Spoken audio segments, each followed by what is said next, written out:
CJ McCollum led the way for the Pelicans with 26 points. However, they fall 119-115 to the Spurs. Devin Vassell pretty much sealed the victory for the Spurs with this three, making it 116-111 with a minute to go. And then it was kind of the foul game from there for the Pelicans, but a really good effort, bounce back game by the Pels. Welcome into Pelicans OT, presented by your local Toyota dealer, alongside Wes Johnson. I'm Aaron Summers. The Pelicans got down by as much as 11. Right. In the third quarter, they battled back. They led by as much as 8. Yeah. And then again, it was just a game of runs, it seemed like, back and forth. What was the difference in the end? The turnovers. They were capitalizing off our turnovers, and that's something that you want to eliminate, especially being on the road.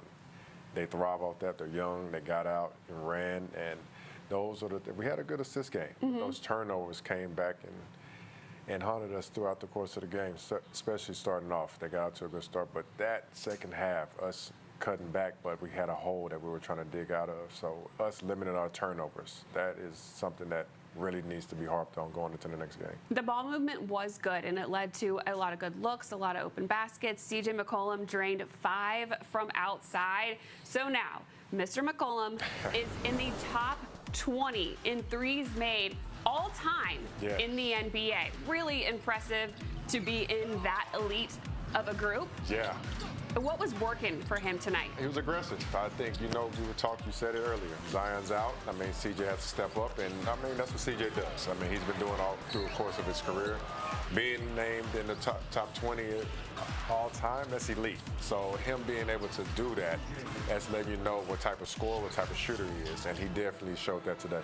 Taking a look at our FanDuel final stats, we mentioned the turnovers, 18 by the Pelicans, leading to it was 24 points there. So that's not going to help you win a game. No, if you cut that in half, if we eliminate that, that's the game. That's the point blank, that's the game. I know they had a good bench. They came in and they did their thing, but if we can take care of that basketball, that is something that we can basically take care of. If we can do that, we can come out with this win. Yeah, it was only a 4-point loss, so 24 points there off turnovers. That's it, you clean that up, then you are sitting pretty and cruising to a W. 55 points, though, from the Spurs bench. Let's take a look at how those bench players contributed to this win for the Spurs. Yeah, they come out with Keldon, they come out with Marcel. You got Champagne out there as well, but they come in and they have a different type of mindset from their first unit. They come out there very aggressive. They thrive off those turnovers. They thrive off trying to swing the ball and get those easy threes. So a lot of those guys feed off one another and they get into the paint, kick out, and they're good at sharing the basketball. So that's why they were able to get that amount of points off their bench. I hate to point it out again, but that third quarter, even though the Pelicans got up by 8 in the third frame, they lost that quarter 34-25. It's been a tough one for us. Yeah, it has. So that third quarter is our Achilles heel right now. It's just us coming out with that mindset of we have to change it, and it's really just harping on like, okay, out of halftime, let's figure it out. Let's see what we can do to change that, because that's been the theme of every halftime, coming out like how our third quarter is going to start. So we got to change that. All right, well, we talked about Mo Bamba in the pregame show. He has been playing well in his minutes, and we are going to catch up with what he and Olynyk were able to do in this game after the break. Look at this, the tip-in.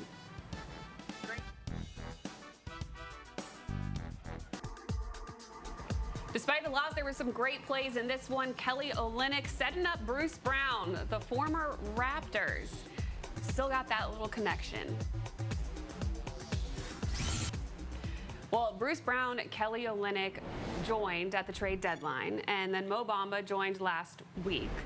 This week. I mean, Monday. So, yes, this week still. They are fitting in quite nicely with the team. I think the stretch big that works around Zion, the way to be able to play the pick and roll has been nice. But tonight, without Z on the floor, they still went to work. Bruce Brown had 19 points. Yeah. And Kelly Olynyk had 7 assists. Right. So they were really playing some good minutes tonight without the main guy on the floor. They were. I mean, Kelly is do it all big, you could say. He knows he has a high IQ. We've been saying it since he got here, but the guys being able to get out and run and play alongside him because he's able to put the ball on the floor and push it. So he's going to make the right read. And you want to see Mo Bamba have a activity game that he had. I mean, just get out there, just keep it simple. Don't go out here and play. Shoot the ball like you want to shoot, but be around the rim. So these guys they're vets. They've been around, so they know how to play. And then Bruce had one of his better games. Yeah. Being able to cut, being able to be in spots where he's normally effective throughout his career. So him playing in the dunker and playing off the other guys is something that shoots to his strengths. It was funny, a couple games ago, Bruce finally seemed to break out of his shooting slump since he had joined the Pels. Right. And talking to him after the game, he was like, man, it's about time. Because he scored 10 points in the first quarter of the game the other night. So good to see his shot starting to fall because we need it. We need some other offensive contributors. We always have one in Trey Murphy, who dropped another 20 points tonight. He was contributing on the boards because he had 6 boards. Yeah, I mean, this is Trey. We know he's going to knock down shots, but continue, like I said, get to the rim, attack the rim. Because one, you're athletic. You can do that, and you can beat people off the bounce. So him being able to space the floor, him being able to knock down shots from deep is always a plus and always a bonus for us. But him getting out and running and using that athleticism is basically going to help us push the pace in itself, him getting out and running. So he had a good game. Yeah. He needed 3 points to pass or tie Jonas Valanciunas, so 4 to get past him. Yeah. So now 9th in all-time scoring for the Pelicans, and he's just going to continue to climb the leaderboard there. All right, on the other side of this, here is the shot, actually, that helped him pass that. Yes. Good job. That was a major key for us. We talked about it going into the game. I believe the last couple games against them, we were a bit high. And then tonight, no difference. And they were just kind of mindless plays that we know we can be better. And you know, when you're missing guys, our margin for error is small. So that's an area of growth. We have to be better in those scenarios where we have to value possessions. And we didn't do a great job of that tonight. I don't want to make an excuse, but how much of that is extra guys being out, extra guys being in, and just playing with, even at this point of the year, you know, some really new lineups even compared to what we've had in the last couple of weeks?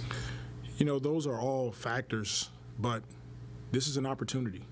And that's how I view it. That's how I message the team is that, you know, you get an opportunity, we got to try to take advantage of it. So, yes, you got guys out. Yes, the margin for error is small. Yes, there's times where you're playing with some different lineups, but we practice, we go over it. Make a simple play, open shot, shoot it. Don't turn the ball over. It's just that simple. Bruce, as a starter, seemingly has picked up things. I know we talked about it a couple games ago, but tonight one of his better games, especially decision-making there at the end. He had a couple nice assists on some cuts. What have you seen from him since he's been in the starting group? Well, he's a competitor. First and foremost, he goes out and he competes. He brings it. And, you know, whenever we put him in the starting lineup with the main guys, he's another ball handler in decision making for us. So we saw some of that tonight, and it's good to see him make some shots, get in the pocket, hit his floater, get out in transition. He made plays for us, and you know those are some concepts that he can bring to our group.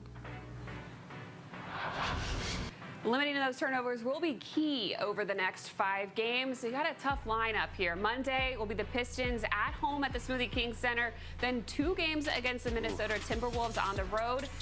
At Detroit to wrap up that 3-game road trip, and then back against the 76ers. You look at the Pistons, though. Yeah. They are 37-31 on the season. They've lost 2 in a row, coming off a loss tonight against OKC. They're 6th right now in the Eastern Conference, but they're right on that line. They're good. They're going to come in. Yes, they are. Angry, as Joel Myers likes to say. Yes, they are. They're going to be angry. Yes, they are. I mean, JB Bickerstaff turned that team around, and he got guys playing for him, and they have a lot of firepower, and they're going to come in, and they're going to be very, like you said, very angry. They're going to come very, very aggressive, and it's going to be a tough game. Cade Cunningham had 11 points. It was a season low for him, but it was because he got ejected in the third quarter.